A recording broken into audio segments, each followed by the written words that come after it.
আমরা দুধ কিনলাম নদীর মধ্যে, দেখুন পানি কিবা ঝিলমিল ঝিলমিল করতেছে। কত করে কিনছিস কনক ভাই? 100 টাকা। 100 টাকা কেজি। কয় কেজি দেওয়া হয়েছে? 3 কেজি। এনে কয় কেজি? এনে 2 কেজি আমরা খাবো। 2 কেজি আমরা খাই। আমার এনে কয় কেজি? 3 কেজি। এটা কোন করে জন্য একটু বেশি আছে, একটু বেশি না। তো আজ যাই পড়ছি আমরা দুধ খাওয়ার লাগিয়া। আমরা এক এক সময় এক একটা খাই বা এক এক সময় এক এক জায়গা ঘুরি। যেই জায়গায় ঘুরি, যে যা কিছু খাই সব আপনাদের মাঝে তুলে ধরি। আজ যে আমরা কিবা দুধ খাই এটা আপনারা দেখাইবাম। দুধ কিনে একবারে পাক টাক করে একবারে পুষ্টি দয়াম।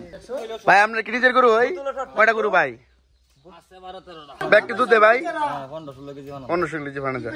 সব কি দেশি না? সব দেশি খরচ আছে। নতুন বাচ্চা। একটু লবণ দিলে বের নাকি? কে লাগে কতজন কাকা? লাউ গাছ দিবেন। লাউ গাছ কয়টা আপনার? 60টা। আচ্ছা, এনে আমরা চুলা যেহেতু করছি, আমরা যেটা খাই এনে আয়া এটা আমরা আমাদের শেয়ার করা। আমার কনক ভাই তো আছেই ভাই, আমরা সেবা দেওয়ার সবসময় তাই। তো ভাই দুধটা কি জাল দে কি দেখাই আমরা ফুদাই? হ্যাঁ, শুধু পান করবো, খালি পান করবো, কিছুই খাবো না। ভাই কই যান? ভাই যাচ্ছে গরু আনতো।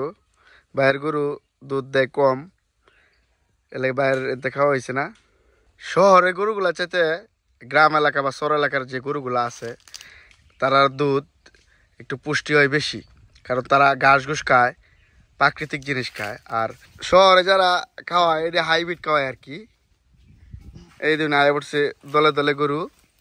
একটা সময় যেটি বেড়ি এটি দুধ দিব আমরা খাই আমায়া, আপনারা দেয়াম।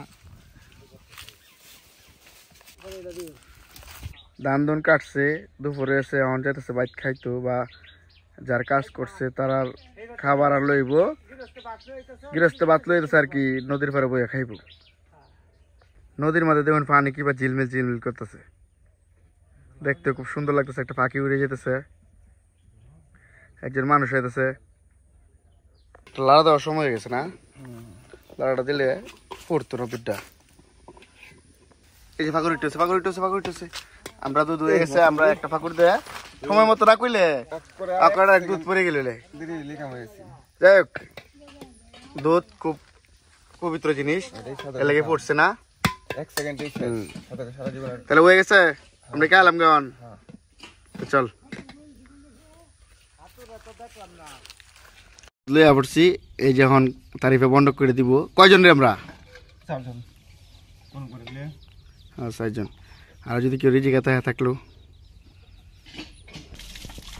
প্লেটটা দইতাছি, প্লেটটা যদি কোনো কাজে লাগে লাগে ধুয়ে দিচ্ছি। মগদা বালা মতো ধুয়ে নেই।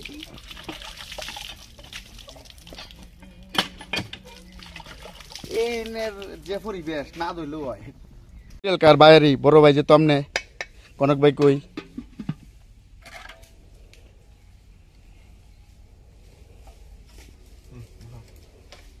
বাড়িতে মজা পাইবা।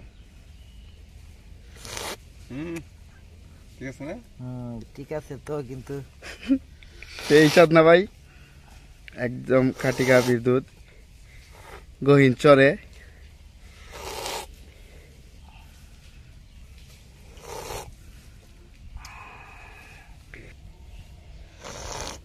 ভাই ভাই কই গেছিলেন? ভাই ওই দিকে গেছিলাম গরু আনবা। গরু আনতেন গেছিলেন? হ্যাঁ ভাই। তো দুধটা খাইন দুধ আমনে না? তুমি খাইছ? হ্যাঁ আমরা খাইছি, আমরা লাগে অনেকটা রাহা হয়েছে। এনে খাই। আল্লাহর নিয়ামত, যে জিনিস খাইলে খিদাও মিটে, তৃষ্ণাও মিটে, সেই জিনিস খাইতেছি, বয়া খাই।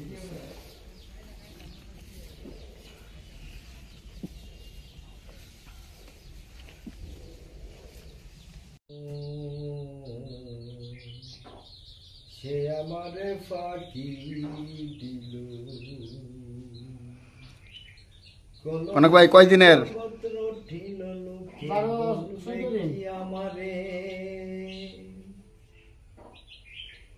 আপনারা দুধ খাইবেন নাকি? হ্যাঁ দুধ খাইবেন? কনক ভাইয়ের আর একটা গ্রুপ তৈরি হইতেছে। কনক ভাইয়ের এই গরুটা আমার একটু দুধ দেয়, আবার শুরু হয়েছে দেওয়া। ব্লগাররা দেব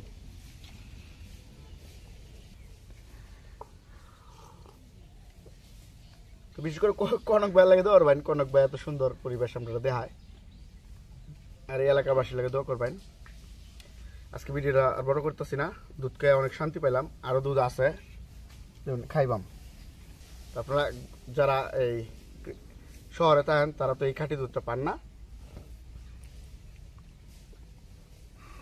না, আমরা পাই, এই জন্য খাই। বিশ্বের যে কোনো প্রান্ত থেকে আসেন, শহর থেকে আসতে হবে, গ্রামে তো পাইবেনই। শহর থেকে আসলে 1 গ্লাস দুধ আপনার বাজে রয়েছে, লাগে রক্ত বেঁচে খাওয়াই, এটা কোনো বিষয় না। ভালো থাকবেন, আল্লাহ হাফেজ।